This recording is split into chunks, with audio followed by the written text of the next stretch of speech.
यदि आप भी राजस्थान के अंदर नौकरी पाना चाहते हैं तो मेरे भाई यह एग्जाम तो आपको देनी ही पड़ेगी। यह एग्जाम क्या होती है मेरे दोस्त, इसके साथ साथ हम बात करेंगे यह एग्जाम कब कौन दे सकता है, कैसे दे सकता है, क्या क्वालिफिकेशन होती है और क्या इसका सिलेबस होता है और कब इसकी एग्जाम होने वाली है 2026 के अंदर, इसकी हम बात करने वाले हैं।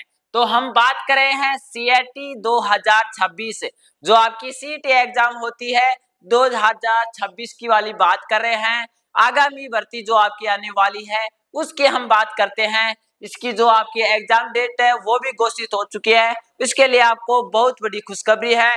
तो मेरे दोस्त, यदि आपको राजस्थान के अंदर नौकरी पानी है तो इस एग्जाम को देना अनिवार्य है, क्योंकि यह एग्जाम दोगे तभी राजस्थान की भर्तियों में आप बैठ सकते हैं, जब भी आप भर्तियों के एग्जाम दे सकते हैं। नहीं तो आप बेरोजगार रहेंगे, बेरोजगार रहे तो मेरे दोस्त अब क्या होने वाला है।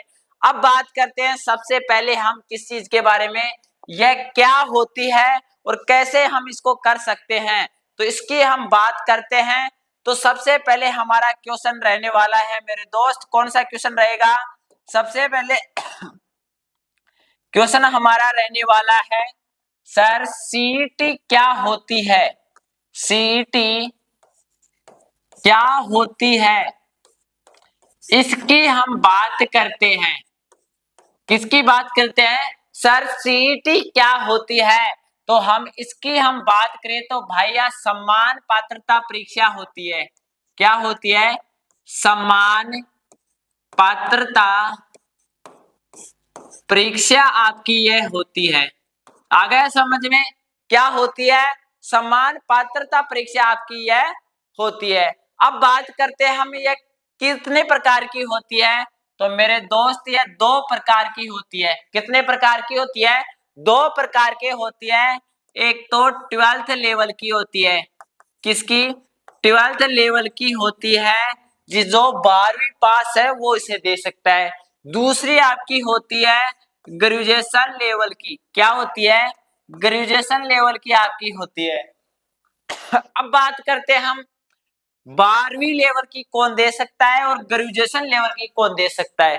तो 12वीं लेवल की हम बात करते हैं, जो 12वीं पास है,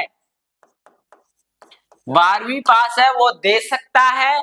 और जितनी भी भर्ती 12वीं के बेस पर आती है, जिस भर्ती के अंदर भी 12वीं पास मांगा जाता है तो उसके अंदर यह सीईटी लागू होती है। जिस प्रकार से हम बात करें तो एलडीसी हो गया, वनपाल वन रक्षक हो गया, इस प्रकार से इसमें 12वीं मांगा जाता है। जैसे राजस्थान पुलिस की हम बात करते हैं, क्योंकि ऐसा तो है नहीं हम राजस्थान पुलिस की बात करें जिसके अंदर 12वीं पास हो गया, जिसके अंदर 18 साल हो गई, उम्र इतने हो गई, लंबाई चौड़ाई पूरी ऐसे मान लिया जाता है। लेकिन उसके अंदर एक वो होता है एग्जाम देने मांगता है सीईटी, वो इसके अंदर मांगता है। अब यह बात होगी 12वीं पास होना चाहिए। यदि आप ग्रेजुएशन कंप्लीट है तो आप ग्रेजुएशन लेवल की भी दे सकते हैं, जिसमें आपकी बात ग्रेजुएशन लेवल की जो भर्तियां आती हैं आप उसमें भाग ले सकते हैं। अब बात करते हैं हम अगले नेक्स्ट के, नेक्स्ट में आपका क्या रहने वाला है, तो मेरे भाई नेक्स्ट में आपका रहने वाला है, अब हम बात करें तो किसके बारे में बात करेंगे, जो आपकी इसके अंदर जो आपकी भर्तियां कौन कौन सी आती हैं इसके अंदर, वो बात करने वाले हैं मेरे दोस्त। तो सॉरी मैं एक बार, ये हमारा कोई आप नोटिस है, नोटिस के माध्यम से मैं आपको बताने जा रहा हूँ इसमें आपको क्या रहने वाला है। तो उसकी हम बात करें तो इसके अंदर आपका क्या रहेगा, तो मेरे दोस्त 1 मिनट रुको, आपको मैं अभी करके दिखाता हूं। तो जिसमें आपको बताया जा रहा है, क्या बताया, तो 1 मिनट रुको मैं आपको इसका इंपोर्ट कर लेता हूं हमारे बोर्ड के अंदर, फिर बात करेंगे हम जो इसके अंदर कौन कौन सी भर्तियां आती हैं उनकी हम बात करें तो उसके अंदर बात में आपको मैं एक नोटिस के माध्यम से बताऊं, क्योंकि उसी तरह आपको अच्छे से समझ में आएगा है, वैसे लिख कर बताऊंगा तो आपको समझ में नहीं आने वाला है। तो मेरे दोस्त आपको नीचे आसानी से देखना है, समान पात्रता परीक्षा है, जिसके अंदर की हम बात करें तो राजस्थान होमगार्ड्स अधीनस्थ सेवा, जिसमें प्लांटर कमांडर वाली आपकी भर्ती आ गई, प्लाटून कमांडर वाली भर्ती है, वो आपकी सीईटी के अंदर होती है। अब बात करते हैं हम, जिलेदार वाली भर्ती आ गई है, पटवारी भर्ती आ गई है, कनिष्ठ लेखाकार भर्ती आ गई है, तहसीलदार वाली भर्ती आ गई है, पर्यवेक्षक यानी कि कृषि पर्यवेक्षक महिला पर्यवेक्षक वाली भर्ती आ गई आपकी। फिर बात करें उप जेलर वाली, जो जेल प्रहरी वगैरह की, वो भर्ती आ गई। छात्रावास अधीक्षक ग्रेड सेकंड वाली भर्ती आ गई। यह भर्ती है, ये आपकी स्नातक ग्रेजुएशन लेवल वाली भर्ती है, तो इनमें ग्रेजुएशन वाली सीईटी मांगी जाती है। ग्रेजुएशन लेवल वाली सीईटी इसके अंदर मांगी जाती है। तो वह ऐसे ही इस प्रकार से हम बात करें 12वीं लेवल की, 12वीं लेवल के अंदर आपकी राजस्थान पुलिस आ गए, जो आपकी जेल प्रहरी की है वो आ गई, इसी के अलावा एलडीसी आ गई, वन रक्षक आ गई, वनपाल आ गई, इत्यादि भर्ती इसके 12वीं के लेवल के आ जाते हैं और ग्रेजुएशन लेवल की आ जाती है। अब बात करते हैं हम इसकी एग्जाम डेट के बारे में। एग्जाम डेट मेरे दोस्त इसकी क्या रहने वाली है, तो एग्जाम डेट की हम बात करते हैं, जो सीईटी की एग्जाम है वो क्या कब होने वाली है।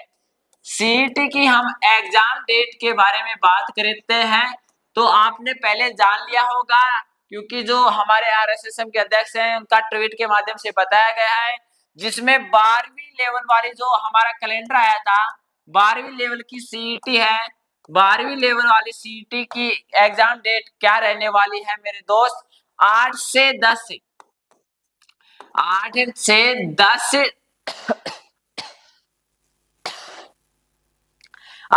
10 मई 2025 आपकी यह एग्जाम होने वाली है।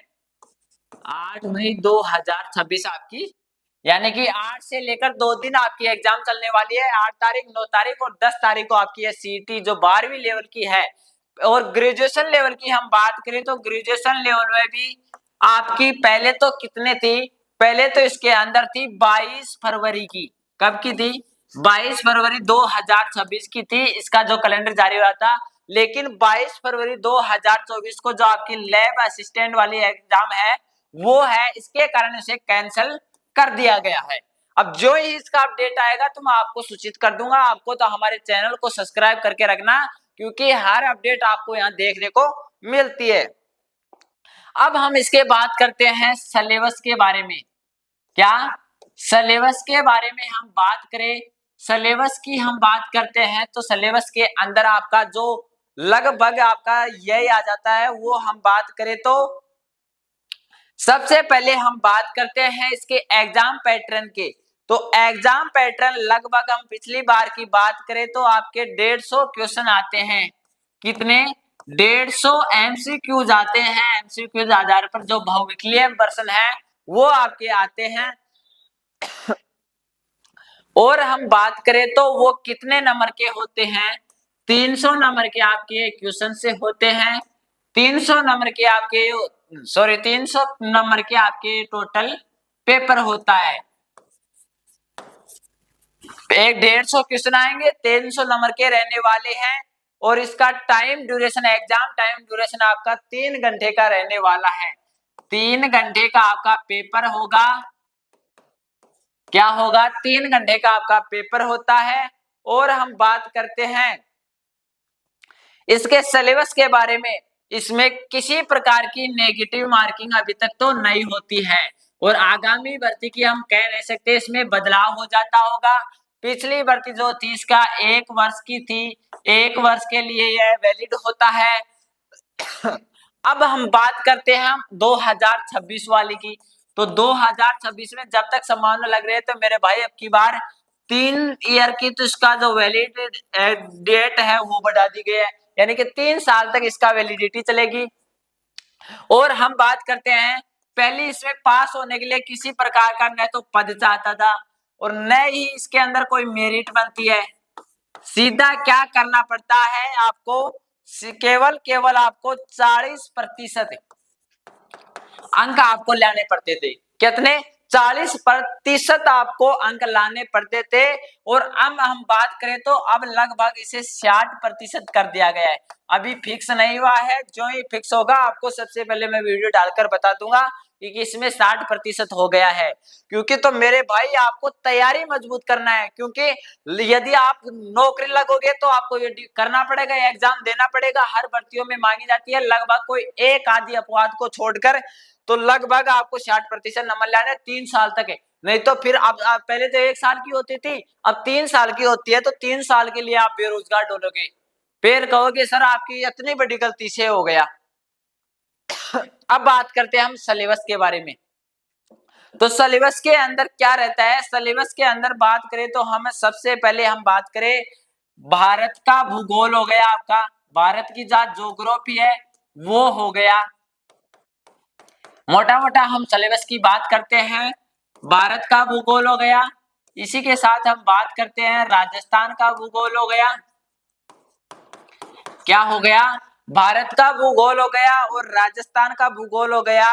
इसी के साथ हम बात करें जो राजस्थान की हिस्ट्री की हम बात करें तो राजस्थान का इतिहास हो गया, राजस्थान का इतिहास हो गया, और इसके अंदर ही भारत का इतिहास आ जाता है, भारत की हिस्ट्री आ जाती है। और हम बात करते हैं तो राजस्थान का भूगोल के बाद हम बात करते हैं तो राजस्थान पर विशेष राजस्थान की पॉलिटी आ जाती है, राजस्थान की राजनीति आ जाती है।